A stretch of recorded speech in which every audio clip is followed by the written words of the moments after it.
AITA for refusing to let my sister and her kids move into my house, even though I technically have the space. This whole situation has blown up so far beyond anything I expected that I'm honestly starting to question whether I've completely lost perspective. My sister, Rachel, is 3 years younger than me. Growing up, we were close in that sibling way where you get along because you live in the same house, but we were never best friends. As adults, we see each other at holidays, occasionally text, and that's about it. No animosity, just different lives. I'm 37, single, and I bought a 5-bedroom house about 2 years ago. Before anyone jumps to conclusions, no, I'm not wealthy. The house is a total fixer and was priced low because the previous owner let it deteriorate. I've basically been renovating it room by room on my own after work and on weekends. Because of this, only 2 of the 5 bedrooms are fully usable right now. The others are either gutted or full of tools and materials. The basement looks like a scene from a home improvement apocalypse. Rachel is married with 3 kids, aged 11, 9, and 4. Her husband, Mark, lost his job about 6 months ago. At first, I offered help where I could, grocery gift cards, helping them apply for assistance programs, watching the kids a few times when Rachel picked up extra shifts. But last month, their landlord sold the building, and a new owner raised the rent by nearly 40%. They couldn't afford it. They had 60 days to move and couldn't find anything in their budget. About 3 weeks ago, Rachel called me and said they were out of options and needed to move in with me. Not asked, needed. She had already told the kids they'd be staying with Uncle Tom for a while. I was blindsided. I asked what exactly she meant, and she said they needed 2 bedrooms, maybe 3, for a few months or however long it took for them to get stable again. I told her the truth. My house looks big on paper, but it's not actually livable like that. Only one of the spare bedrooms is finished, and even that room currently contains the stuff from the other unfinished rooms. The rest are in various states of demolition. I also work from home and use 1 bedroom as an office. We're talking exposed insulation, no flooring, loose wiring I'm waiting to get inspected. It is not child safe, not even adult safe. Rachel said I could clean out the 1 good spare room and the kids could sleep on air mattresses in my office. For some reason she assumed I had a big living room they could spread out in, which I don't. The living room is currently half storage for building supplies. She then suggested I halt renovations for a while and focus on getting another bedroom finished so they could have more space. I told her that wasn't feasible. I'm doing the renovations mostly alone, and it takes months to finish even 1 room because I work full-time. I also reminded her that my house is my safe space. I like my quiet. I like my routine. I didn't sign up to suddenly live with a family of 5. That's when things got ugly. She accused me of being selfish, implying I bought a big house because I wanted people to envy me, not because I needed it. She said family comes first, and that if the roles were reversed, she would never let me be homeless. I don't believe that for a second. When our parents died, she refused to take any of their old furniture, even though I had no room for it at the time. She said her house wasn't a storage unit. That line came right back to me when she was demanding space in mine. The next day, Mark called and tried the reasonable approach, telling me they knew it would be cramped and inconvenient, but it would only be temporary. I repeated what I told Rachel and even offered to pay for a motel for 1 month while they searched for something more permanent. Mark said that wasn't enough because they needed stability, not a month of moving around. Then Rachel went nuclear. She sent a massive group text to our relatives explaining that I refused to help and that they might end up living in their van with 3 kids. She made it sound like I was sitting in a mansion polishing gold doorknobs while laughing at their suffering. My phone blew up within minutes. A few relatives scolded me. Most stayed out of it. One aunt told me Rachel left out the part where my house is basically a construction zone. But the message that really got me was from our older cousin, who said that whether my house was perfect or not, the moral thing to do was to take them in because children were involved. That sentence has haunted me for days. I keep wondering if I'm failing some basic human obligation. Meanwhile, Rachel kept pressuring me, sending guilt-trippy messages about the kids not understanding why they couldn't stay with me. She even sent a picture of the kids sitting sadly in their packed-up living room. I hate emotional manipulation, and I told her to stop using her children as pawns. She said I was heartless. Last week I blocked her for a day just so I could work and think. When I unblocked her, she told me they found a small 2-bedroom rental an hour away from their old place. It's not great, but it's something. She ended the message with, "We'll remember who was there for us." They moved yesterday. She still hasn't spoken to me. My mom's sister said I should give her time to cool down, but now the whole family sees me as the guy who refused to help homeless children. The thing is, I am relieved. Deeply, guiltily relieved. I didn't want them living here. I didn't want that chaos. I didn't want to stop my renovations for months. But the guilt is eating me alive anyway. Every moral instinct I have is in conflict with the part of me that values my boundaries and my mental health. So now I'm sitting here in my half-finished living room wondering if I'm the kind of monster Rachel thinks I am. Should I have just said yes, cleaned out the spare room, and dealt with the mess for a few months? Was protecting my space worth the fallout? AITA? If you enjoyed the video, don't forget to leave a like and subscribe to the channel. It helps the content grow and motivates me to create even more great videos. Turn on notifications so you don't miss any new uploads. By the way, I'm curious, when do you usually watch my videos? While working, studying, or just relaxing at home? Let me know in the comments. I'd love to hear from you. Thank you for your support. AITA for refusing to let my brother and his fiancée use my house for their wedding after they treated me like free labor for months. I'm a 34-year-old homeowner in a semi-rural area. I bought my place about 5 years ago after a ton of saving, and it's something I'm really proud of. Large backyard, a small garden, a patio I renovated myself, and a barn I converted into a workspace. My younger brother, 29, got engaged last year to his fiancée, who I'll call Mara. She's friendly, but has a habit of assuming people will pitch in for her plans without really asking. Last fall, they came to visit and casually mentioned how perfect my backyard would be for their dream rustic wedding. I laughed at first, thinking it was just flattery. But a week later, my brother asked if they could actually have their wedding at my place the following summer. I didn't mind hosting. It sounded fun, and I do love my brother. I said yes under one condition. I wouldn't be responsible for major setup or event planning beyond basic things like mowing the lawn and providing electrical access. They both agreed enthusiastically. Fast forward a couple months, and somehow that original agreement was forgotten. Mara started texting me weekly with ideas, building a wooden arch, setting up long banquet tables, arranging flower beds, stringing lights across the entire yard, repainting the old barn doors to match the aesthetic.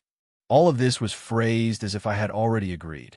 I pushed back a few times, reminding her I wasn't doing a full renovation for a one-day event. She always responded with something like, "Oh, no worries, we'll totally help," except they didn't.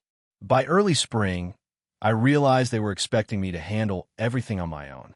My brother works long hours and often said, "You're better at this stuff anyway." Mara kept dropping off boxes of decorations at my house without warning. Sometimes I come home from work to see new deliveries sitting in my driveway. Mason jars, crates, rolls of tulle for giant lanterns, a literal bale of hay. When I texted asking why she didn't give me a heads up, she replied, "You're home most evenings, right?" I figure it was fine. Around this time, she also told her cousins that I'd have spare rooms open for them during the wedding weekend. That was news to me. I told her no, I wasn't hosting strangers in my home. She looked genuinely confused when I brought it up, as if I were being unreasonable. My brother told me she just assumed since family is involved, everyone chips in. I reminded him that these weren't my family members and that letting random people stay over wasn't part of the deal. The tipping point came when Mara announced to the extended family in a big group chat that I was constructing a custom wooden archway as their wedding gift. I had explicitly told her I didn't have time for that, and I didn't even own the tools for it anymore.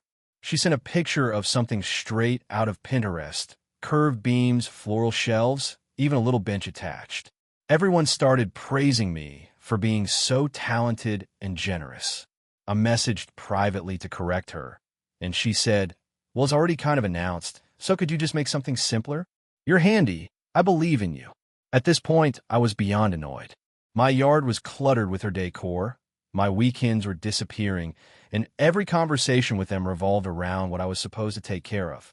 My brother kept brushing off my complaints, saying weddings are stressful and Mara was just excited. He told me I needed to be patient because I had the easy role. The final straw happened 3 weeks ago.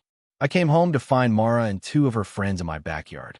They had let themselves in using the spare key my brother had from years ago. They were marking spots for where they wanted to install poles for overhead lights, meaning they were planning to dig into my yard. I confronted them, furious. Mara acted offended and said she thought I wouldn't mind because it's for the wedding and everything will be put back the way it was. I took back the key and told them to leave.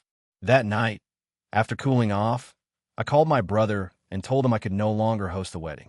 I emphasized that this wasn't just about the decorations. It was the constant disrespect, the assumptions, and the fact that they treated my home like a public venue they had booked. He blew up, saying I was ruining everything. According to him, there wasn't enough time to find a new location and thousands of dollars were already spent. He accused me of overreacting and being selfish when I knew how much this meant to Mara. Within hours, I was getting messages from relatives saying I should have handled it quietly or waited until after the wedding. Some said I should have just sucked it up for one day. A couple even hinted that I was jealous of my brother settling down, which is ridiculous. My parents stayed neutral at first, but have since been pressuring me to reconsider because it's causing family drama. They said the wedding could still happen if I just set some firmer boundaries. I told them the boundaries were already trampled and that I didn't trust the couple to respect my property. I have no faith that they won't start digging holes again or invite more people or treat my home like a rental venue they can modify. My brother hasn't spoken to me since except for one text saying he hopes I rethink this selfish choice. My best friend says I did the right thing and should never have agreed in the first place. My coworkers think kicking them out this close to the wedding was too harsh. I keep going back and forth. I'm angry, but I also feel guilty because I know this probably derailed their plans. So, AITA for refusing to let them use my house for their wedding after months of being treated like unpaid labor and free real estate. AITA for refusing to let my sister's fiancé propose in my backyard during my son's memorial gathering. A few months ago, my wife and I lost our 6-year-old son, Luke, after a sudden and severe asthma attack. It was the kind of thing you never think could happen, especially not to a kid who loved soccer, dinosaurs, and splashing in puddles. One day, he was climbing the apple tree in our backyard. The next, we were planning a funeral. Our friends and family have tried their best to support us, but the grief is heavy and strange and unpredictable. Sometimes I feel like I'm walking around in someone else's life. My wife suggested we host a small gathering on what would have been Luke's 7th birthday. Not a party, just a remembrance day. Close family, a few of his friends' parents, some of his teachers. She wanted people to share memories, plant flowers, and tie messages to balloons. She thought it might help us feel less swallowed by the quiet in our house. The backyard was important to Luke, so it felt right. He'd spent hours there digging for rocks, playing pirate, or begging me to push him higher on his swing. We cleaned it up, but left some of his things like the little wooden table he painted with dinosaurs. My parents flew in. My wife's parents came too. Her sister, Emily, and Emily's long-term boyfriend, Rick, drove in from another state. Now, I've always had a decent relationship with Emily. She's opinionated and tends to center conversations on herself, but she means well. Her boyfriend, Rick, is a guy I can tolerate in small doses. He's the kind of person who thinks every moment is a stage if there's an audience. When they arrived, I didn't think much of anything being off. That afternoon, we set out food and photos. People started sharing memories of Luke, his silly pirate voice, the time he declared himself king of mud during a family camping trip. There were tears, laughs, and those long, heavy silences that grief brings. My wife was doing her best to hold it together. At one point, I went inside to refill the lemonade. That's when I overheard Emily whispering on the phone in the hallway, saying something like, "I think today is perfect. The garden looks great, and everyone's already emotional." I didn't think much of it until I caught the next line. Yes, he has the ring. He's going to do it after they release the balloons. I froze. A proposal? Here? Today? During my dead son's remembrance gathering? I waited until she hung up and asked her flat out what she was planning. She looked startled, then guilty, then defensive. She admitted that yes, Rick was planning to propose that evening. Her reasoning, and I swear this is almost word for word, was, love is part of life too, and maybe it will lift the mood. And she added that the family was already together, and the backyard looked beautiful, and it would be a stunning backdrop for photos. I told her absolutely not, that it would be inappropriate, insensitive, and borderline cruel. That this day was for Luke, for remembering him, and for supporting my grieving wife. Emily's face twisted and she said I was being dramatic and selfish, and that life doesn't stop because something sad happened.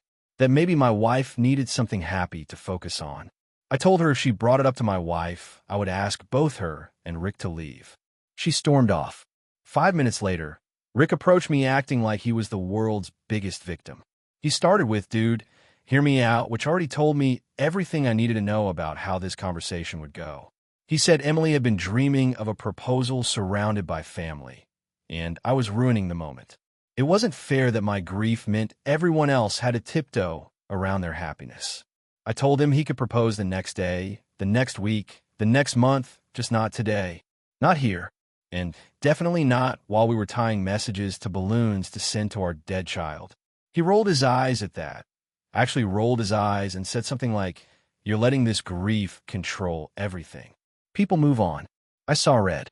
I didn't yell, but my voice went cold. I told him if he said one more thing like that, he was leaving immediately. He muttered something under his breath and walked away. I thought that was the end of it. But when it came time to release the balloons, while everyone was gathered in a quiet semicircle around the tree where Luke used to sit with his stories, Rick stepped forward and reached into his pocket. I saw the ring box. Emily looked thrilled, like she thought she'd won some sort of emotional chess match. Before he could say a word, I stepped between him and everyone else and said loudly, "No, not today. Put it away." The entire gathering went silent. Rick looked stunned. Emily looked mortified, then furious. My wife looked confused and overwhelmed. I turned to the group and said, "I'm sorry. Some boundaries needed to be restated. Let's continue." We let the balloons go. People cried. People hugged. My wife held on to me like the earth might give way. The moment was tender and heartbreaking and exactly what it needed to be. But afterward, when guests began leaving, Emily exploded. She accused me of humiliating her, ruining her proposal, turning the day into a spectacle, and weaponizing my grief. Rick backed her up and said I was unstable. My mother-in-law was crying for a different reason now. My father-in-law told them they were wildly out of line, which only fueled Emily's meltdown.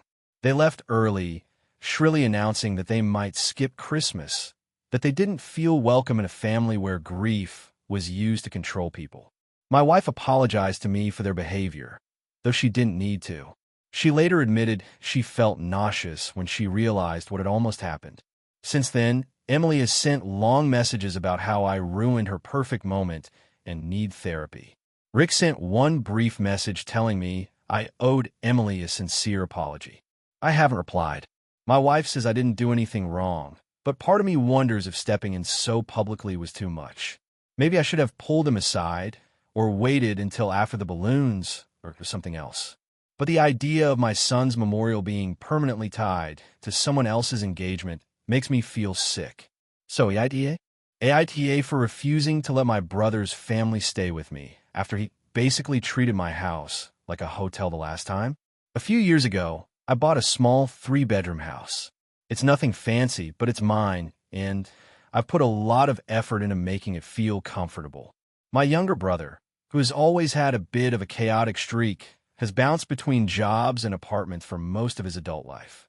He's married, has 2 kids, and somehow manages to land himself in messy situations over and over. Despite this, we've generally maintained a decent relationship. Last summer, he called me sounding desperate. Their lease had fallen through at the last minute, and they needed a place to stay just for a week. They were between apartments, waiting for another unit to be ready. He played up how stressed the kids were, how his wife was panicking, and how he felt guilty for not being able to provide something more stable. I felt bad for them. I agreed on the condition that it would truly be 1 week, and that they'd treat the space respectfully. He promised. The first red flag happened the night they showed up. They had more luggage than I've ever seen a single family transport without a moving truck. I mean, full suitcases, several bins of toys, bags of groceries, a weird number of shoes, and even a giant beanbag chair. I asked why they brought so much if they were only staying a week, and my brother waved it off, saying they didn't want the kids to get bored or feel displaced. Within 2 days, my house was unrecognizable. My niece and nephew are sweet kids, but they're loud, messy, and completely unmonitored. They spilled juice on the living room rug, dumped blocks down the stairs, and smeared peanut butter onto the hallway wall. His wife seemed to float through the house doing some kind of decorative chaos, rearranging things on my shelves, moving my kitchen utensils because your system is confusing, and leaving half-opened food packages everywhere. My brother acted like he was on vacation, lounging on my couch with his tablet, leaving empty soda cans balanced on the armrest. By day 4, the week had been brought up multiple times, each time with my brother giving a vague reassurance like, "Don't worry, everything's on track," except he never actually said they'd be leaving on time. I tried to probe gently, asking if they'd signed the new lease yet. He said the landlord was slow. Then he said paperwork had gotten mixed up, then something about the unit not being cleaned yet. Every explanation got more nebulous. On day 7, I asked him directly when they were leaving. He told me, with a tone that made my eye twitch, that the apartment wouldn't be ready for 2 more weeks. Not asked, told, like it had already been decided for me. I told him that wasn't possible. I worked from home, my space was already disrupted, and my utilities had doubled. He argued that family helps family, and that kicking them out with 2 kids would be heartless. That night was miserable. His wife cried, loudly enough that I'm convinced she wanted me to hear. The kids sensed the tension and acted out even more. My brother kept making passive-aggressive comments about how some people only pretend to be generous. But I held the boundary. The next morning, I told them they had to leave by the end of the day. They packed extremely slowly, making a show of how burdensome it all was. Before leaving, his wife snapped that she hoped I'd never be in a position where I needed help like this because I'd burned bridges. My brother said very little, just loaded the car with the same mountain of stuff and drove off. For a long time afterward, things were icy between us. We exchanged a few obligatory holiday messages, but mostly we drifted. Part of me felt guilty, part of me felt used. Fast forward to about 2 months ago, my brother called again. This time, according to him, their landlord suddenly raised the rent beyond what they could afford, and they needed to move. They were in between housing again. He said they just needed a place for maybe 2 weeks, but then immediately followed that with maybe a little longer depending on move-in dates. He sounded rehearsed, like he'd planned how to soften the request. He emphasized that the kids were older now, better behaved. He said his wife had learned a lot about boundaries. He even tried to throw in a joke about how I was basically the rich sibling, even though I'm really not. I told him no. I told him firmly, clearly, and without loopholes that I wasn't opening my home again. He pushed.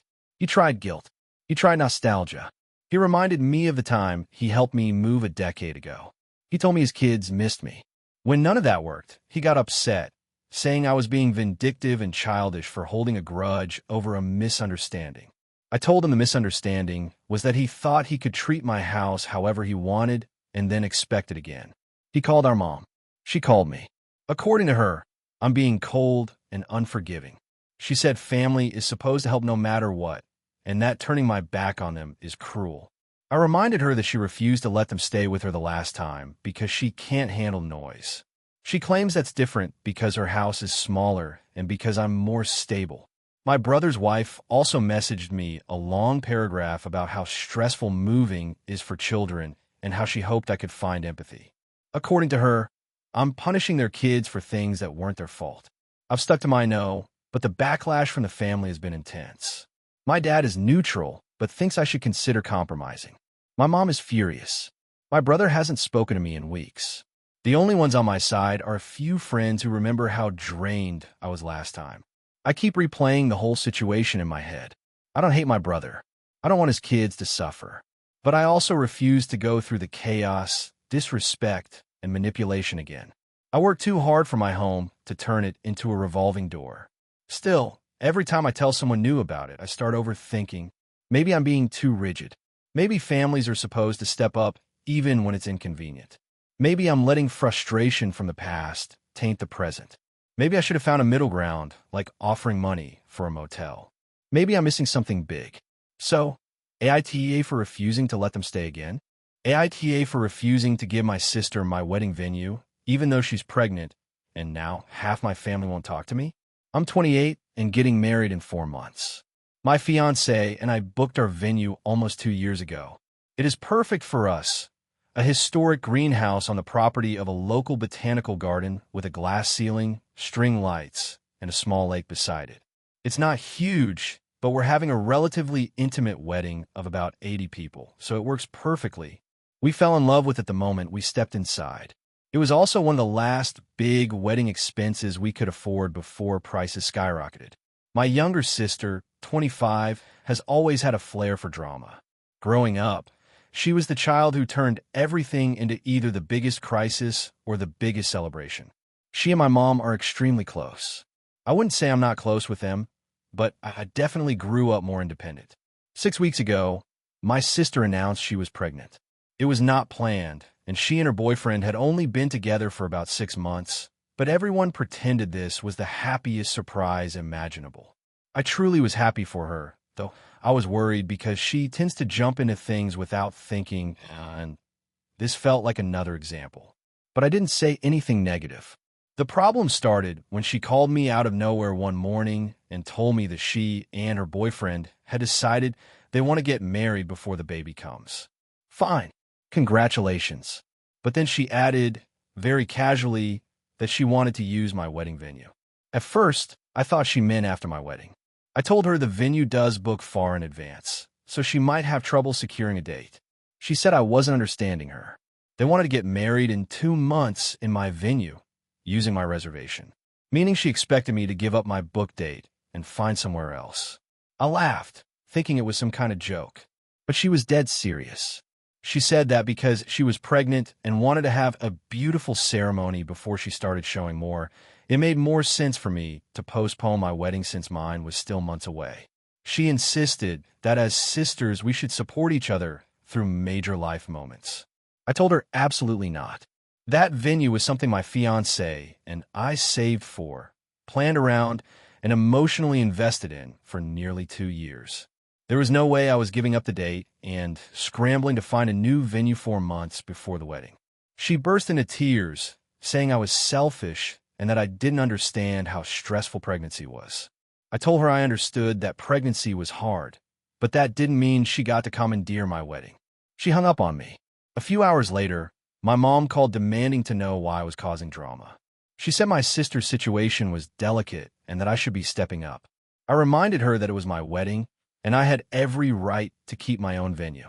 Mom said I was missing the bigger picture. Family helps family, especially when a baby is involved. I told her I wasn't canceling my wedding because my sister wanted a prettier backdrop for hers. My dad called later, and to his credit, he sounded tired and not accusatory, but he still suggested that maybe I could consider a compromise, like letting my sister have a venue earlier in the day and having mine in the evening. I said absolutely not. Beyond the logistical chaos, I didn't want to share my wedding day. It's not a potluck. It's a life event I've spent years planning. My fiancé is furious on my behalf and has made it extremely clear we are not budging. His parents think the whole thing is unbelievable and have asked whether my family is always like this. I said no, but honestly, I'm starting to wonder. Meanwhile, my sister is telling everyone that she's being bullied out of having a wedding before her baby is born. She's framed it like I'm gatekeeping love or something. A few cousins have sent me messages asking why I can't just be a supportive sister. One even said that I wouldn't understand because I'm not a mother yet. The thing that pushed me over the edge happened last week when my mom called again and said that after talking it over with the Annies, they've decided the best compromise is for us to merge the weddings into one family celebration. They suggested my sister and her boyfriend get married first. Then, after cocktails, my fiancé and I would have our ceremony, and we could share the reception. They kept saying it would be magical and unique. I told them it was the most absurd idea. I'd ever heard, and that if they kept pushing, I would consider eloping out of pure spite. Ever since that call, I've basically gone no contact with my mom and sister except for one text in which I made it very clear nothing about my wedding was changing. My sister responded with a long message about how I was putting a venue above her child's future. I didn't respond. However, the tension is getting to me. I don't want to lose my family over this. But I also cannot imagine calling the venue and canceling everything I've worked for just because my sister acted impulsively and now wants a picture-perfect wedding before she's physically uncomfortable. I honestly feel like I'm taking crazy pills. My fiancé keeps reminding me that we are in the right, but I grew up in a family where guilt was the default emotional language, and now I'm second-guessing myself. Am I being too rigid? Should I care more about my sister's situation? Or is this truly as unreasonable as it feels? AITA for refusing to give up my wedding venue, even though my pregnant sister wants it for her rushed wedding. AITA for refusing to bail out my sister after she used my wedding money to cover her emergency, and then telling my parents I'm done helping her financially. For context, I'm 29 and getting married next spring. My fiancé and I have been saving aggressively because we're paying for most of it ourselves. My parents offered a modest but meaningful amount, and my sister Lily, 26, insisted on contributing too. She said she wanted to make up for being the difficult sibling and promised to give me a chunk of money specifically to pay for the venue deposit. She sent it a few months ago, and I didn't question it because she's been working a stable job and seemed proud of herself for getting her finances together. Fast forward to about a month ago. I got a frantic call from Lily saying she needed me to send her the money back immediately. She said she'd had a major personal emergency and she was in deep trouble. I was at work and panicked, so I asked what was wrong, assuming hospital bills or something serious. She dodged the question and kept insisting she'd explain later. I told her I couldn't send it because the venue deposit had already been paid and was non-refundable, which was true. She started crying, saying she'd be ruined if I didn't help. That night, my mom called me saying Lily had shown up at their house in full meltdown mode, saying she was going to lose her apartment and needed me to send her the money that I knew she needed. I explained again that the money wasn't sitting untouched. We'd used it for the venue, exactly what she gave it for. My mom got quiet and said maybe I should still work something out because Lily was clearly in trouble. I said I'd talk to Lily directly before making any decisions. When I called Lily the next day, I finally got the truth after dragging it out of her.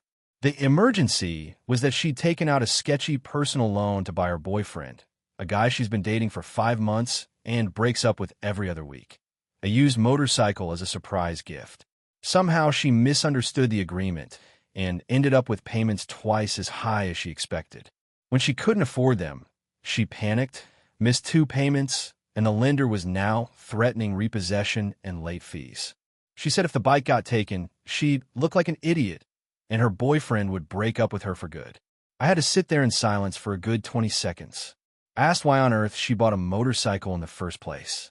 She said she thought it would prove she was serious about the relationship. I told her bluntly that I wasn't going to give her thousands of dollars because she made a ridiculous decision. She started yelling that I should have known she couldn't afford to give me that much money and that I took advantage of her by accepting it. I reminded her that she offered it and insisted multiple times. She said she assumed I wouldn't actually spend it yet and would return it if she needed it. I told her weddings cost money, and she gave the money as a gift with no conditions. She hung up on me. Cue another call from my parents, this time both of them together, saying Lily feels betrayed because I refused to help her and now her credit will be tanked. My dad said I should have known she's bad with money, so using the gift immediately was irresponsible. I honestly thought they were joking at first. I asked if they were actually suggesting that I should have predicted Lily would impulsively buy a motorcycle for a guy she barely knows. They said I should consider that Lily has a fragile emotional state and sometimes makes irrational choices, so family should catch her when she falls. I told them I'm done being her safety net. I've bailed her out in smaller ways for years, paying her phone bill when she forgot, covering utilities she didn't have the money for, sending her grocery money after she bought festival tickets. Every time she promised she'd be better and call me the responsible one. Now they were saying I'm cruel for refusing to sacrifice part of my wedding budget for her latest disaster. My fiancé overheard part of the conversation and got visibly upset, not at me, but at the idea that my family expects us to rearrange our lives to clean up Lily's messes.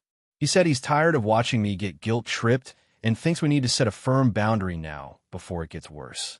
I agreed, and that night, I texted my parents and Lily in a group chat saying I will no longer be giving or lending Lily money under any circumstances, and that the wedding funds are off limits.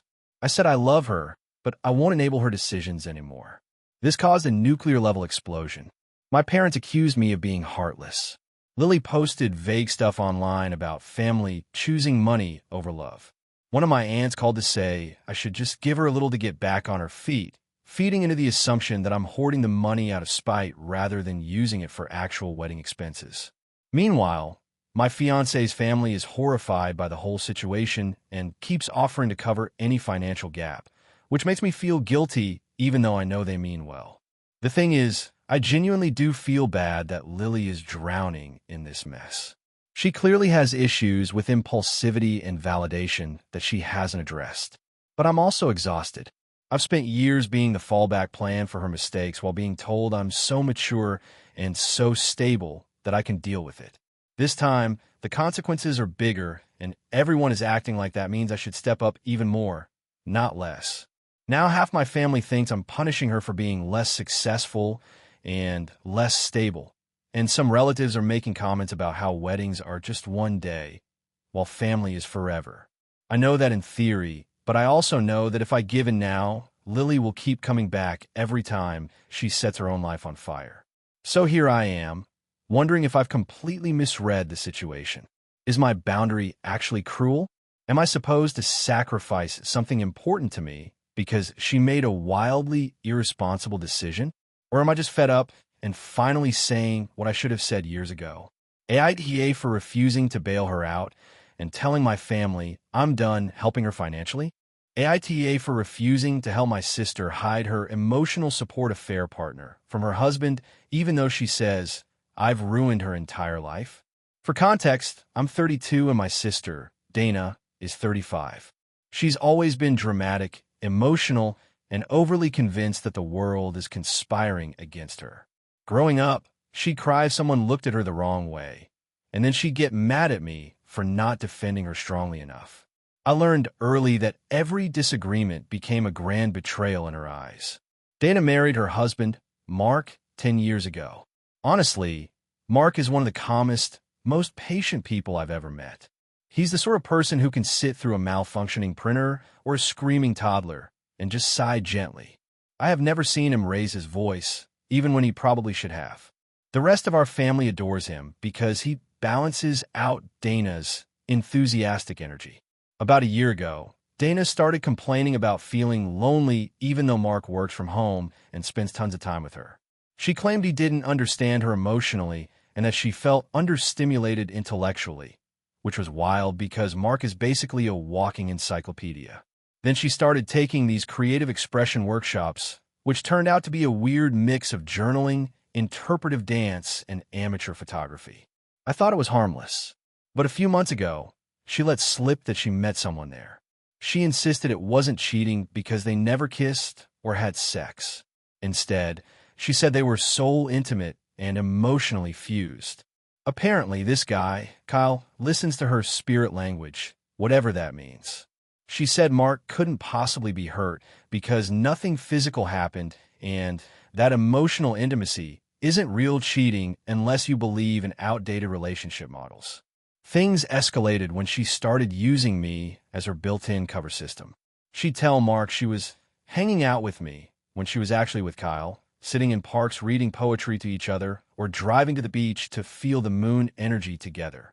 I told her to stop dragging me into this, but she brushed it off. Then last week, she begged me to help her lie again. She said she needed to pretend she was with me for a whole weekend so she could go on a soul retreat with Kyle to some artsy Airbnb 4 hours away. At that point, I put my foot down. I told her it was absolutely cheating, that she was disrespecting her marriage, and that I refused to help her anymore. She burst into tears, screaming that I was cruel, judgmental, and spiritually stunted. She said I was sabotaging her emotional growth and trapping her in the chains of monogamous oppression. She literally said those words. I told her she could do whatever she wanted, but I wasn't lying for her. 2 days later, Mark showed up at my apartment. He looked devastated. He said Dana told him she'd spent the weekend with me and that I refused to confirm it because I was being petty. I told him the truth. The real truth. Not angrily, not with an agenda, just clearly. He didn't yell. He didn't even look surprised. He just closed his eyes like he'd been waiting for this. Apparently, he had noticed things but had hoped he was misreading them. He thanked me for being honest and said he needed time. When Dana found out I told him, she called me screaming, like full shriek. She accused me of destroying her marriage out of jealousy because she found someone who resonated with her inner frequency. She told me I was a traitor, that she'd never forgive me, that Mark might leave her now and it would be entirely my fault, not hers. Our parents are split on this. My mom thinks I should have stayed out of it and that sisters don't expose each other like that. My dad says Dana has been living in La La Land for years and that I did the right thing. Now Dana has blocked me everywhere and sent a long email saying she's cutting me out of her emotional universe until I apologize for committing an act of existential violence against her. I honestly didn't want to be involved at all. I didn't go to Mark. He came to me and asked directly. But part of me wonders if I should have kept quiet to avoid blowing things up. AITA? AITA for refusing to host my brother's low-key wedding at my house and causing a family meltdown? I'm a 33-year-old woman living in a suburban area in a house I bought 3 years ago after saving for nearly a decade. It's a small but charming 2-bedroom home with a decent backyard. And for the first time in my life, I feel genuinely proud of something that is mine. I'm pretty introverted, I work from home, and most of my social life consists of a few close friends and the occasional dinner with family. Enter my brother, Jake, 29. Jake is the golden child of the family, and he knows it. Growing up, he was the kid who won every award, starred in every sports team, and had a long line of girlfriends while I was basically wallpaper. I don't resent him for it anymore. But there's a pattern in my family where everyone just expects me to quietly cooperate with whatever Jake wants. A few months ago, Jake and his fiancée, Lila, got engaged. My parents erupted with excitement. Bridal magazines everywhere, Pinterest boards, nonstop chatter about color schemes. The only hiccup was that once they started looking at venues, they realized how expensive weddings truly are. My parents offered to pay for part of it. But even with their help, it was still too high. One Sunday dinner, while I was cutting into a very overcooked roast chicken, my mom casually dropped, "We were thinking maybe the wedding could be at your place." Like she was asking me to pass the salt. I blinked, confused. I asked what she meant, and she explained that since I had a cute house with a yard that could fit 30 to 40 people, if we got creative, it would be perfect for a small, intimate ceremony. I was immediately uncomfortable. My house is my sanctuary.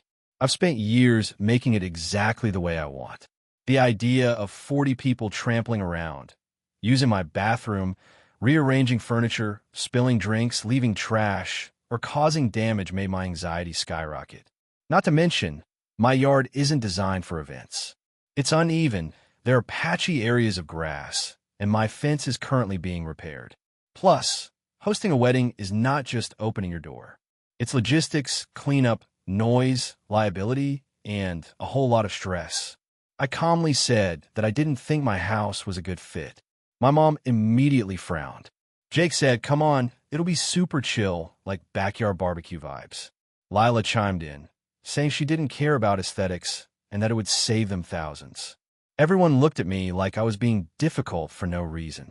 I repeated that I wanted to keep my home private, especially for something as chaotic as a wedding. My dad sighed and said, "You always overthink things." Jake said, "Is this really such a big deal?" "It's one day. One day that would require weeks of preparation and cleanup," I replied. Dinner got tense after that. My mom tried shifting the conversation to honeymoon plans, but the mood had already soured. When I got home, I felt guilty but also firm about my boundary. Over the next week, my mom kept sending me texts with easy wedding setup ideas, pictures of backyard ceremonies, and messages like, "See, you wouldn't have to do much." I tried ignoring them, but eventually I told her that I needed her to stop pressuring me. Then everything blew up. Apparently, my brother and Lila had told her entire family, cousins included, that the wedding was going to be at my house. They had basically announced it. One of my cousins even messaged me asking if she should bring lawn chairs or if seating would be provided. That's how I found out they had already run with the idea. I called Jake and asked why they would tell people before I agreed. He said, "We just assumed you'd come around. You always do." Something about the entitlement in that sentence snapped something in me. I told him absolutely not, that the answer was final, and that they needed to tell everyone the venue wasn't happening. He got angry, saying I was forcing them to spend money they didn't have. I told him that planning a wedding based on someone else's home without permission wasn't my problem. Cue the meltdown. My mom cried, saying I was ruining Jake's special day. My dad said I was being selfish and too attached to my house. Lila texted me a giant paragraph, saying she didn't realize I valued furniture over family. Jake sent a final message, saying he was disappointed in me and that I should have wanted to help. For the next 2 weeks, no one talked to me. At work, I kept replaying the situation, wondering if I'd acted too harshly. My therapist said it sounded like a boundary issue, not a moral failing. My best friend said she would have laughed in their faces. The silence finally broke when my aunt reached out. She said she heard I refused to help with the wedding. I explained everything, including the part where they planned it without asking me. She was shocked. She told me that years ago, Jake had wanted to host his high school graduation party in her yard, and when she said no, he and my parents reacted the same way. I felt oddly vindicated. Eventually, Jake sent me a short message saying they booked a small community center and that they were moving on. He didn't apologize. No one did. The wedding is in a few months, and I honestly don't know if I'm expected to attend. Part of me wonders if I should have just sucked it up for the sake of peace. But another part of me feels like if I had said yes, they would have walked all over me during the event and possibly for years after. Still, I can't shake the guilt completely. So, AITA for refusing to host my brother's wedding at my house and causing all this drama?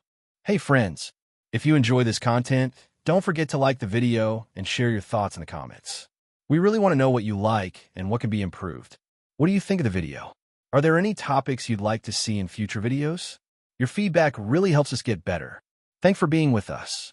AITA for refusing to attend my parents' reconciliation dinner after they orchestrated a fake emergency to force my estranged brother and me into the same room. I'm 28 and the middle child between 2 brothers, Ethan, 32, and Noah, 25. Growing up, we weren't a close-knit family. My parents believed conflict built character, so they usually let us figure things out, even when things got genuinely hostile. The problem is that Ethan took that as permission to bully and belittle. I learned early to stay out of his way, and Noah learned early to rely on me. Things imploded 3 years ago. I had been living with my parents temporarily after a breakup, working remotely. One afternoon, I overheard Ethan mocking Noah about his career, calling him a burden. I stepped in to defend him, which made Ethan angry enough to throw a ceramic mug at me. It shattered against the wall. No one was hurt, but that was it for me. I moved out within the week and cut contact with Ethan. My parents insisted it was a heat-of-the-moment thing in that brother's fight, but I was done. Since then, I've still maintained a relationship with my parents and Noah, but stayed firm on no contact with Ethan. I made this clear repeatedly. My parents don't like it, but they mostly kept quiet until last month. I got a frantic call from my mom saying my dad collapsed in the yard and the ambulance was on the way. I lived 20 minutes away. I jumped in the car and sped there, terrified. When I ran inside, heart pounding, expecting paramedics, I instead found the dining room set up like a holiday dinner, complete with candles, a roast, and my entire family standing awkwardly, including Ethan. I froze in the doorway, confused and furious. My dad was standing there perfectly fine, holding tongs. My mom said, "Surprise. We thought this would be the only way to get you two in the same room. You never would have come if we'd told you." I felt sick. They had lied about a medical emergency. I yelled, asking if they understood how messed up that was. My dad said they did it because family bonds are more important than hurt feelings, and that the stress I felt was a small price to pay. Ethan muttered that I was being dramatic and that he was ready to move on if I would stop holding a grudge. He didn't apologize. He just acted like I was the problem for not wanting to sit down and eat like nothing happened. Noah was standing behind them, looking miserable. He later told me they only informed him of the plan minutes before I arrived, and he begged them not to do it. I told everyone I was leaving. My mom tried to block the door and grab my wrist, saying I was ruining the one chance to fix the family. I pulled away and said I wanted no part of a family that thought manipulation was love. I left and texted my parents later that if they ever lied about an emergency again, I would block their numbers. I also said that until they respected my boundaries, I was taking a step back. I didn't raise my voice, threaten, or insult anyone. Just laid out consequences.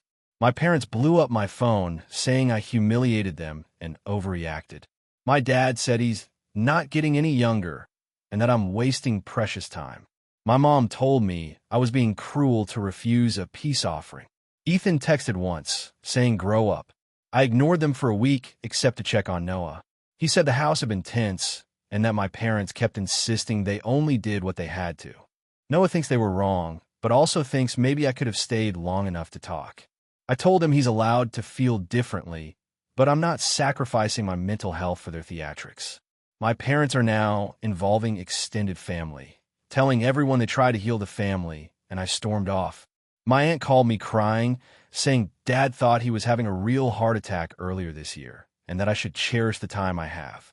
I told her I'm not punishing him for getting older. I'm refusing to reward manipulation.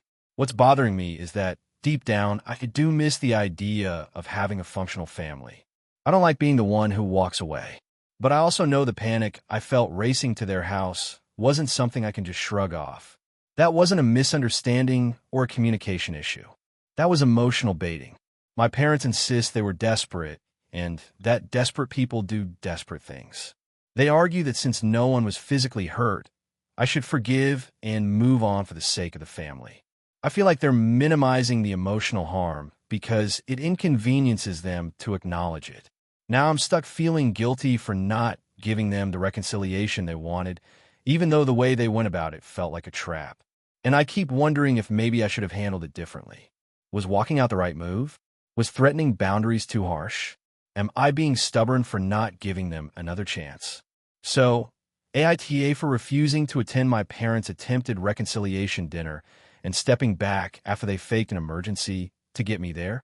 AITA for refusing to let my brother's fiancée move in my house, even though it might ruin their wedding? I'm 32 and own a modest but comfortable 3-bedroom house. I bought about 5 years ago after a lot of saving. My younger brother, Mark, is 27 and getting married soon to his fiancée, Lacey, who is 26. They've been together 3 years. I've always gotten along well with my brother, but my relationship with Lacey has been polite at best, strained at worst. The issue started about 3 months ago. Mark and Lacey currently rent a small 1-bedroom apartment. According to them, their landlord has been impossible, ignoring maintenance requests, raising rent without much warning, and generally being difficult. Their lease is up in 4 months, right around the time of their wedding. They want to save money for the honeymoon, wedding expenses, and a down payment on a house within the next year. I was at their apartment for dinner when they made the request that sparked all of this. Lacey put on her brightest smile and said they had a brilliant idea that would benefit everyone. Mark jumped in and said they wanted to move in with me temporarily just for 6 or 7 months, but potentially longer depending on the housing market. He added that since I have the space, it made sense. They'd pay some rent, of course, and help with chores. I told them I'd think about it, but immediately I felt uncomfortable. I like living alone. I'm introverted. I work from home. My house is my retreat. Also, I know how messy they both can be.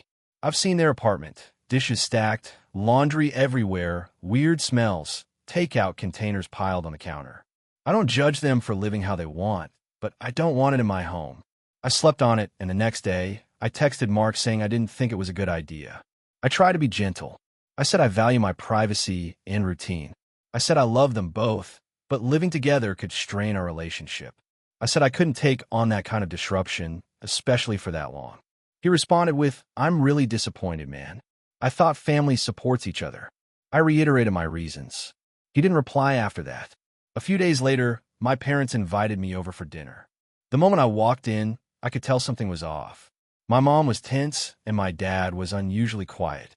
After we sat down, my mom launched into a whole speech about how helping family is important and how Mark and Lacey are young and trying to get their start, and how I have a big empty house with more than enough room. I reminded her that it's not empty. I use one room as an office, another as a hobby room, and the last as a guest room. She dismissed that and said I was being selfish. I got frustrated and said that Mark and Lacey are adults and capable of figuring out their own housing without expecting me to sacrifice my peace for half a year or longer. My dad finally spoke up and said I wasn't wrong for valuing my space, but maybe I could compromise and let them stay for just 2 months. I said no again. I felt cornered and overwhelmed, and I left early. The next week, things escalated. Lacey texted me. Instead of asking or negotiating, she sent a long message essentially accusing me of ruining their financial plans and stressing them out before the wedding. She said she was hurt and shocked that I would watch them struggle while sitting comfortably with extra rooms. She said it made her rethink how much I care about this family. I didn't reply. Then 2 days later, Mark showed up at my house unannounced. He said he didn't want our relationship to fall apart, but he really needed me to step up. He said they were thinking of postponing the wedding because they can't afford everything without saving on rent. He said it like it was supposed to guilt-trip me into agreeing. I asked him when their landlord actually needed them to leave. He said their lease ends in 4 months, but they plan to move out sooner to save money. I said that's not an emergency. They could stay there the full 4 months, save during that time by cutting other costs, or find a cheaper rental. He insisted there were no cheaper rentals within a reasonable distance, which is simply untrue because I found several listings that were cheaper than their current rent. I told him I wasn't changing my mind. He said he guessed he misjudged who I'd become and left. The family fallout didn't stop. My aunt called me and said she heard I was forcing Mark and Lacey to risk postponing their wedding. My cousin sent a passive-aggressive message about how some people forget their roots when they buy property. My mom stopped responding to my messages entirely. The only person who thinks I'm not in the wrong is my older sister, who lives out of state, and said she would never let them move in either because they're a tornado of clutter and conflict. She said I should stand firm because once they move in, they'll never leave on time. The part that makes me doubt myself is that I could technically swing it. It wouldn't financially hurt me, but it would absolutely impact my day-to-day life. I like quiet. I like things clean. I like having control over my home environment. And I know from experience that Mark and Lacey argue loudly, stay up late, blast music, and leave things around. They say it's temporary, but I know how temporary situations stretch out. I worry they'd guilt me into extending their stay again and again. And I'd rather be the villain now than miserable later. Still, the pressure is getting to me. I never wanted to be the cause of stress in their relationship or the wedding planning. I didn't intend for this to become a whole family debate. But I also don't think agreeing to something that would make me deeply unhappy is the right move. So, AITA for refusing to let my brother and his fiancée move in with me, even though it might delay their wedding and upset the entire family. AITA for refusing to let my sister move into my house after she got kicked out, even though I technically have a whole furnished basement she's calling in used space. I'm a 34-year-old guy living in a suburban neighborhood in a house I bought 6 years ago. It's not fancy, but it's mine, and I've spent a lot of time fixing it up. The basement is fully finished with its own bathroom, small kitchenette, and a separate entrance. I use it as my hobby space, occasionally host friends there, and honestly, it's the part of the house I'm most proud of because I renovated almost all of it myself. My sister, Emily, is 28 and had a long history of impulsive decisions. Quitting jobs without notice, jumping into relationships with people she's known for 2 weeks, moving out with grand plans, and then moving back in with our parents when everything collapses. She's not a bad person, but she tends to create chaos and expects the people around her to fix it. My parents have always softened things for her, and she's used to landing somewhere cushy even after messing up. Well, 3 weeks ago, she called me crying. Her boyfriend had ended things and asked her to leave his apartment by the end of the day. She had nowhere to go because she'd been fighting with my parents over something dumb, and they'd told her to figure her life out on her own for once. She asked if she could stay with me just for a month while she got back on her feet. I hesitated. I love my sister, but I also know what happens every time she stays for a month. The last time she moved in with me, she stayed for 7 months, left my kitchen a disaster every other day, brought over random friends at midnight, used my things without asking, and once even let her dog chew up a pair of my shoes because she didn't feel like watching him. When she finally moved out, she left a bunch of trash and broken furniture behind for me to deal with. So this time, I told her no, calmly, politely, but firmly. I said that I wasn't able to host anyone long-term, and that she should try calling our parents or maybe a friend. She immediately became defensive and accused me of punishing her for past mistakes. I told her that I just wanted to keep my home peaceful and stable, and that letting her move in wasn't something I could handle. That didn't go over well. She snapped that I had an entire goddamn basement sitting empty and that it wouldn't affect me at all if she stayed there. She said I was being selfish and cold and abandoning my own sister when she was at rock bottom. What she didn't know at the time is that the basement isn't empty. I've been letting my friend Lucas stay there temporarily because he's going through a rough divorce. He's quiet, respectful, cleans up after himself, and pays me a little rent. It's been the easiest house share situation I've ever had. But I didn't tell my sister about him because I knew she'd get angry or try to guilt me into replacing him with her. My parents then got involved. My mom called me and said that Emily told her I refused to help her out when I have plenty of space. Mom was pretty upset, saying that family has to come first and that I should be willing to make sacrifices. When I told her about Lucas staying in a basement, she got even more upset and said that it was hurtful that I chose a friend over my own sister. I explained that Lucas is already there, he's reliable, and I made a commitment to him. Emily has a track record of turning any living situation into chaos. My mom argued that Emily will never learn stability if people don't give her chances. I pointed out that she's been given chances over and over, including by me, and she never changes anything. My dad, on the other hand, privately told me he understood why I didn't want her there. He said he and my mom are arguing about it because she thinks I'm being harsh, but he sees this as a consequence of Emily's choices. Still, even he suggested maybe letting her stay for a week or two until she can get into some kind of temporary housing. He said it would get Mom off my back and prevent a family meltdown. The thing is, I know exactly how that would go. A week would turn into a month. A month would turn into I just need more time. Suddenly her stuff would be piled all over my house. She'd start complaining about Lucas being in her space, and I'd be the villain for asking her to stick to the agreed timeline. And when she eventually moved out, I'd be left with damages, mess, and drama all over again. I told my parents no. I told Emily no again. I offered to help her pay for a motel for a few nights or help her look for a short-term rental, but she refused both. She said she won't live in a crappy motel like a stray animal, and that a short-term rental is pointless when her own brother has space he just won't let her use. Lucas found out later, not through me, but through my sister posting some rant on social media about being betrayed by family while some random guy gets treated like royalty. He offered to move out if it would make my life easier, but I told him absolutely not. He's done nothing wrong, and I'm not punishing a responsible person to accommodate someone who won't respect the space. Now half my family is mad at me. Emily is refusing to speak to me unless I fix what I broke, and my mom keeps bringing up how family means helping each other even when it's inconvenient. My dad is trying not to take sides, but clearly wishes the conflict would just evaporate. I'm not bending, but I'm wondering if I'm being too rigid. Should I have let her stay at least a few days? Should I have tried harder to compromise? Or am I right that protecting my home and peace has to come first when history tells me exactly what would happen? AITA for refusing to let my sister move in, even though I technically have space.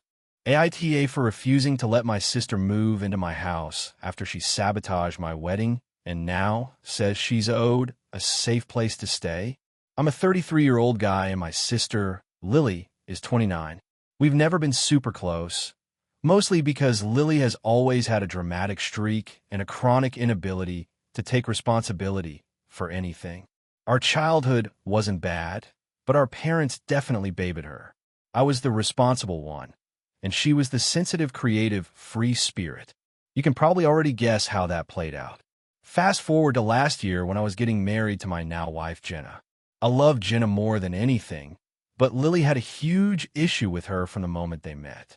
She claimed Jenna was too uptight and didn't understand real art, whatever that means.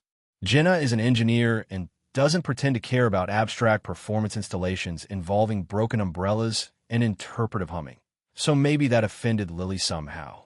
When we announced our engagement, Lily complained that Jenna didn't ask her to be a bridesmaid.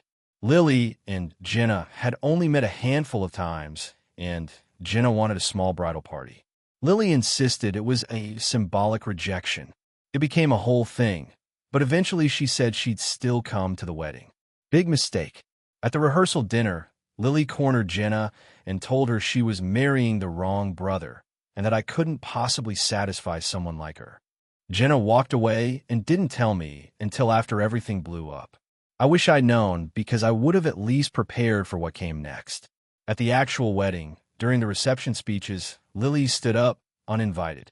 Nobody had handed her a microphone.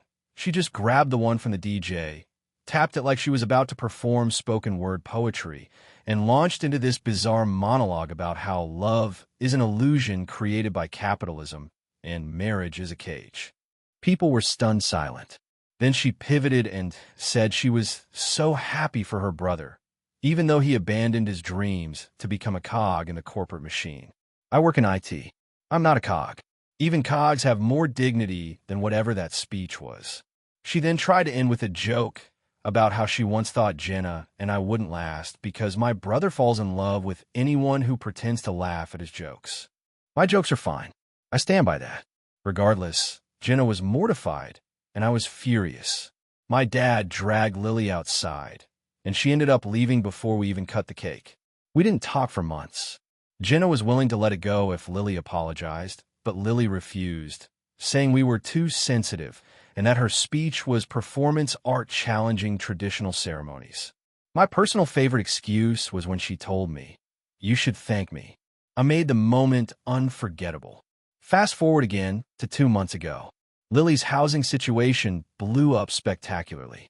She was living with 2 roommates who finally got sick of her not paying her portion of the rent on time and having strangers crash on the couch for artistic collaboration nights. They kicked her out. She called me while I was at work, sobbing and saying she had nowhere to go. I didn't want to deal with her, but I also didn't want her sleeping on the street. So I paid for a motel room for a week and told her to use the time to find a new place. She didn't. She told me she was waiting for the universe to guide her. The universe apparently guided her into calling me every 2 days asking when she could move into our guest room. Jenna was firmly against it. Not because she hates Lily, but because she doesn't trust her.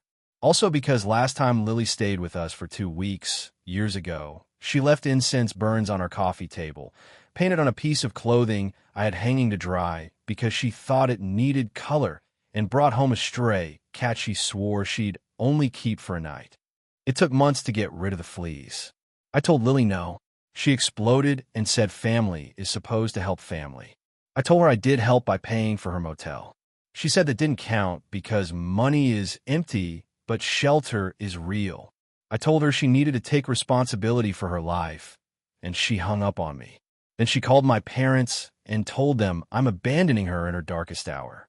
My mom immediately called me and said I needed to let Lily stay with us, just until she gets back on her feet. That phrase has no meaning anymore. My sister has never been on her feet. She floats through life like an overconfident balloon that keeps bumping into reality but refuses to pop.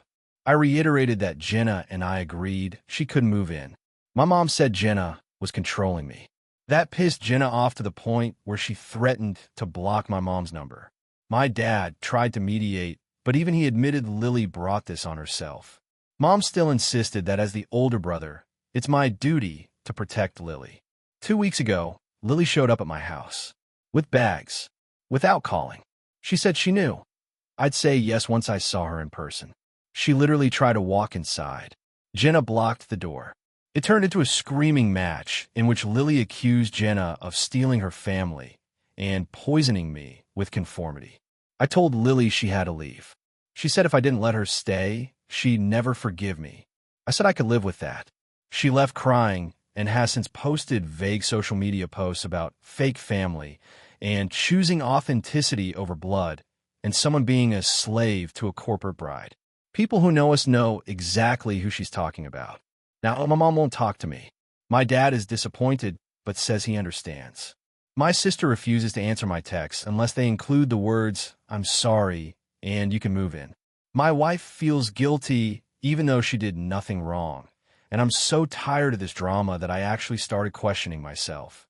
So, AITA for refusing to let my sister move, and even though she says she has nowhere else to go, AITA for confronting my sister over our inheritance and ending up cut off by my entire family.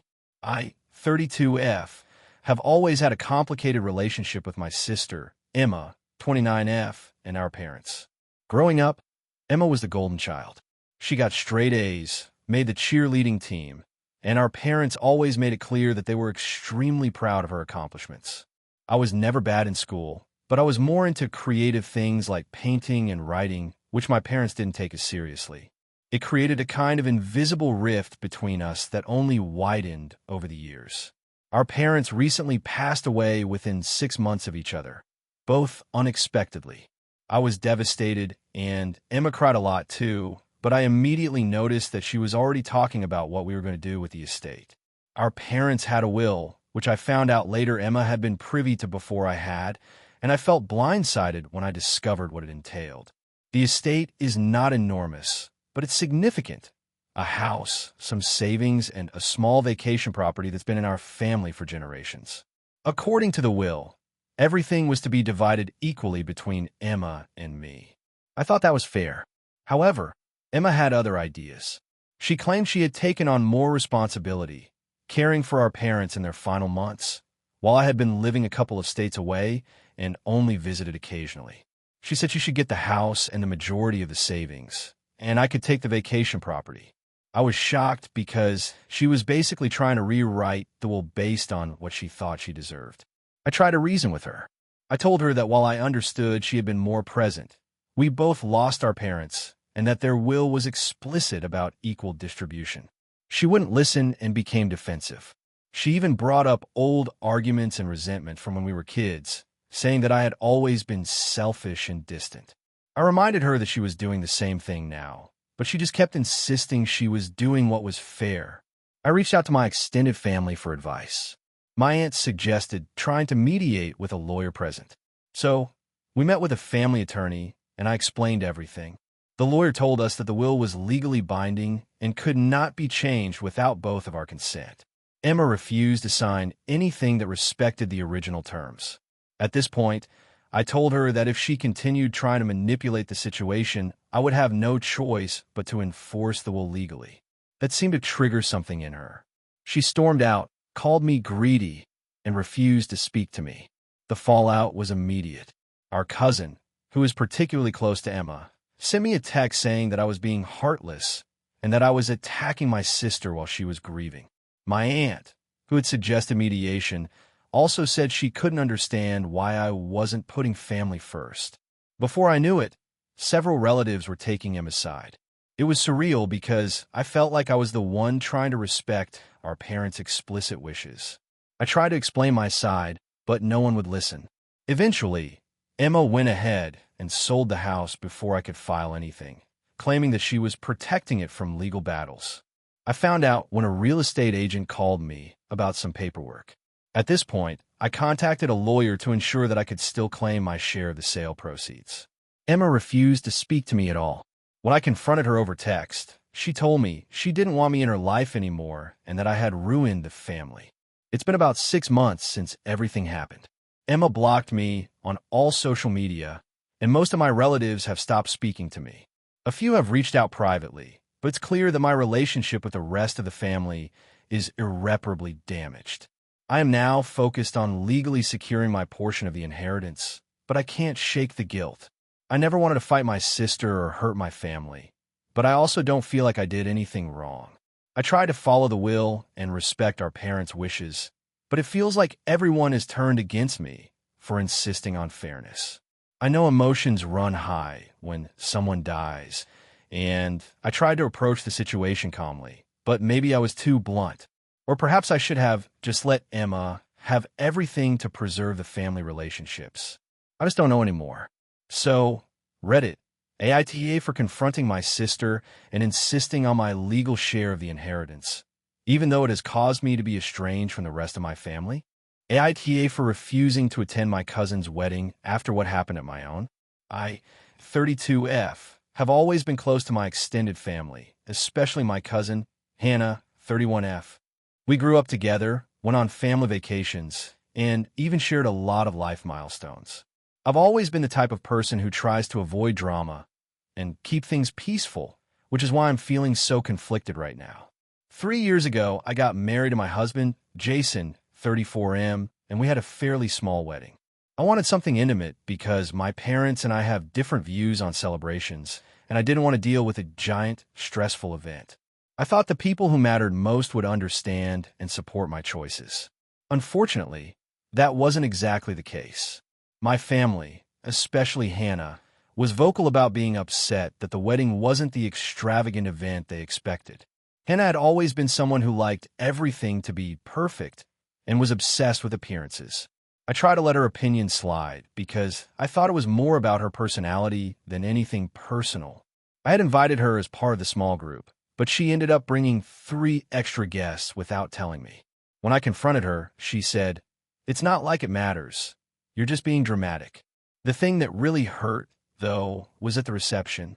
Hannah had gone around talking loudly about how my wedding was cheap and not worthy of the family. Some of my relatives confronted me, asking if it was true that I didn't want a proper wedding. It was mortifying. Jason tried to defend me, but Hannah has a way of twisting conversations, so everyone ends up doubting you. I was furious, hurt, and embarrassed all at once. After that, I told Hannah that I was taking a step back from planning events with her and asked her to respect boundaries. She promised she would, but honestly, I didn't trust her. I didn't expect her to hold a grudge for this long, though, which brings me to the current situation. Hannah got engaged last year and immediately started talking about her wedding plans. She wants a huge, themed wedding with every detail meticulously planned. I honestly wasn't interested in being part of that because I was still holding resentment from my own wedding and wanted to avoid any potential drama. I expressed that I might not attend because I wasn't comfortable with the level of control she exerts over family events. My parents, however, pressured me. They said it would look bad if I skipped, that I was being petty, and that it would damage family relationships. I tried to negotiate a middle ground. I offered to attend only the ceremony and skip the reception, thinking that would be enough to show support without subjecting myself to what could potentially be another humiliating experience. Hannah didn't respond well. She sent a message saying, "I don't even know why you would want to come if you're going to be miserable the whole time. Maybe it's better if you just stay home and let me have the day I deserve." At first, I thought she was joking, but the tone felt passive-aggressive and dismissive. Then, things escalated when Hannah's fiancé, Mark, 33M, got involved. He sent a message directly to Jason, saying he didn't want us at the wedding at all because there's too much tension. Jason forwarded it to me, and I felt like I was being completely shut out. At that point, I decided I wasn't going to attend. I sent Hannah a message explaining that I couldn't go because I didn't feel comfortable in an environment where past grievances were being held over me. I tried to word it politely and made it clear that it wasn't about not loving her or wishing her happiness, just about preserving my own mental health. Her response was immediate and angry. She accused me of being selfish, controlling, and still holding grudges from the past. She claimed I was trying to ruin her wedding by not participating. She also started messaging family members, including my parents, to say I was being unreasonable. My parents are caught in the middle now. They want me to attend to save face, but they also don't want to be the messenger of her anger. The worst part is that a few days ago, Hannah posted a public status on social media saying, "Family who doesn't support me doesn't belong at my wedding." I know it's obvious she's referring to me. Some distant relatives have reached out to me, asking why I'm not attending and expressing disappointment, which makes me feel even more guilty. I tried explaining, but most people just say I should get over it because it's a wedding, not a tribunal. Jason is on my side and fully supports my decision. He even said that if the roles were reversed, he wouldn't want to attend an event where someone was actively trying to embarrass him or undermine his partner. I keep thinking about my own wedding and how horrible it felt to have Hannah publicly criticize me. I really don't want to go through that again. I understand that weddings are important to people, and I truly want Hannah to have a happy day. I also understand that family gatherings can be complicated. But at the same time, I feel like my boundaries are being ignored, and my past trauma with her behavior isn't being acknowledged. Now, some family members are framing me as the villain. They say I'm letting past grudges ruin the present, and that I should attend for the sake of family harmony. Others are supportive and say it's understandable that I want to protect myself. Honestly, I'm stuck in this middle ground. I hate conflict, and I hate feeling like I'm disappointing people, but I also feel like I'd be setting myself up for humiliation if I went. So, Reddit, AITA for refusing to attend my cousin's wedding after the way she treated me in my own. Character count, 6,461 if you want. I can also draft a second version that goes even longer, with more family dynamics and drama, pushing closer to the 7,000 character maximum. Do you want me to do that? AITA for refusing to lie to my sister about her wedding dress after she asked me to. I, 28F, have always had a complicated relationship with my older sister, Sarah, 32F. Growing up, we were close in some ways, but very different in others. She's always been very dramatic and likes attention, whereas I've always been more low-key and practical. Our parents have favored her in subtle ways, which has caused some tension over the years, but nothing irreparable until recently. Sarah got engaged about a year ago. From the moment she announced it, she became obsessed with planning what she calls the perfect wedding. She had ideas for months before she even picked a venue, from the flowers to the cake to the bridal party outfits. I offered to help where I could, mostly logistical things like contacting vendors or organizing invites. I even offered to go dress shopping with her, hoping it would be a fun bonding experience. Here's where things started to go downhill. Sarah picked out a wedding dress that she thought was iconic and a total showstopper. It's a very elaborate dress, layers of tulle, a huge train, and a bodice covered in crystals. I won't lie, it was beautiful in a way, but it completely clashed with her personality. She's petite and understated, and this dress made her look like a walking chandelier. When she tried it on, she asked me what I thought. I hesitated because I didn't want to hurt her feelings. But then, being honest felt like the only option. I told her that I thought the dress didn't really suit her frame and that a simpler style might highlight her better. I also mentioned that the train was incredibly impractical, and she might struggle to move around on her wedding day. I tried to phrase it gently, but you could tell she was hurt. She sighed, muttered, "I knew you'd be negative," and walked off. A few days later, she called me in a panic. She had an appointment to finalize her dress choice with the designer and wanted me to come along. When I arrived, she pulled me aside and said, "Look, I know you were honest before, but I need you to lie for me this time. Just tell me this dress is perfect. I can't handle any negativity right now." I froze. I wanted to support her, but I also didn't want to lie outright about something I felt strongly about. I explained that I could tell her the dress looked nice or compliment the craftsmanship, but I couldn't say it was perfect when I didn't believe it. I offered to help her find another dress that might suit her better without calling the original one terrible, but she got really upset. She accused me of trying to ruin her wedding, said I was always jealous of her, and stormed out of the boutique. After that, she started excluding me from wedding planning. She would post pictures of dresses she was considering on social media and ask mutual friends for opinions instead of asking me. I got messages from our family saying I should just play along and make her happy. I refused because it felt disingenuous, and I also felt like she was asking me to compromise my integrity.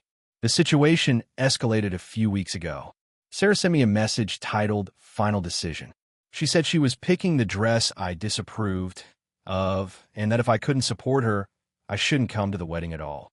I responded that I would still attend, but that I couldn't give fake praise.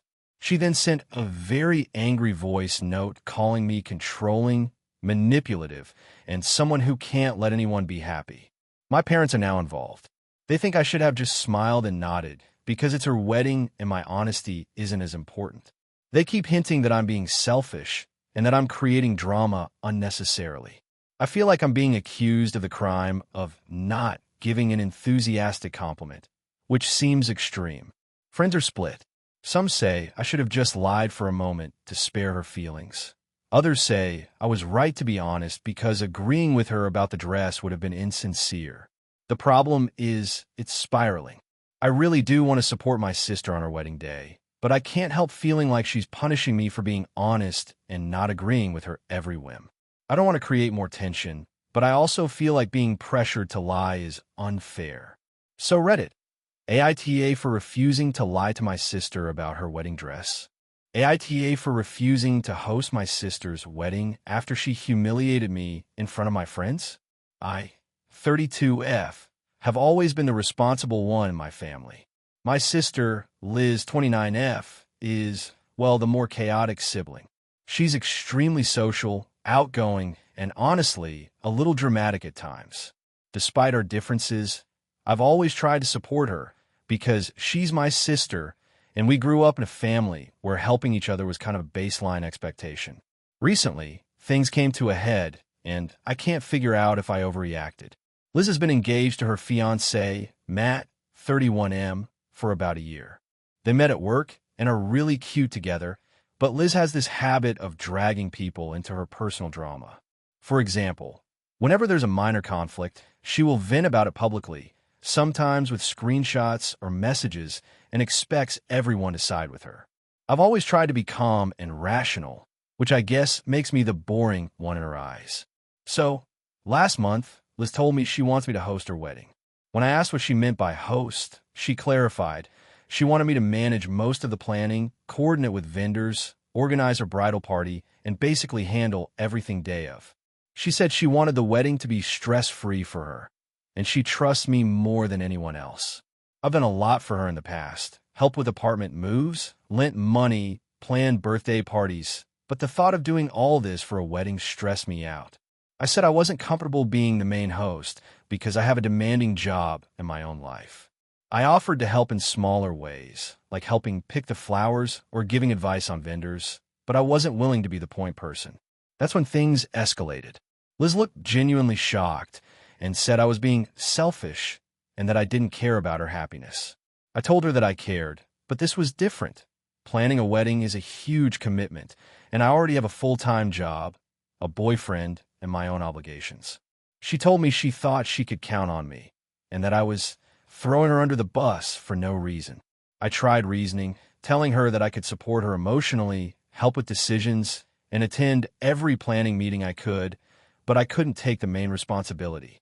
She said fine, she would find someone else to manage things, but then dropped a bomb. She said, I guess I'll just have to make sure everyone knows you didn't help when I wanted you to. My friends are all shocked that my own sister won't support me. I laughed nervously and said, Liz, I think you're overreacting. No one needs to know every detail of our personal disagreements. She didn't laugh. A few days later, she posted a long, vague status on social media about family being unsupportive and people letting you down when you need them most. I didn't comment, but several mutual friends messaged me asking if I was the sister she was talking about. I explained my side to them privately, but some of them said I should just suck it up for her wedding because weddings are important and sisters should support each other. I still felt like my boundaries were reasonable. I'm not against helping, I just didn't want the stress of being responsible for the entire event. Then last weekend, things got worse. Liz invited some of my friends over to her apartment for a wedding planning brainstorming session. I wasn't invited initially, but my friends told me, and I went over to see if maybe we could coordinate in a way that felt fair.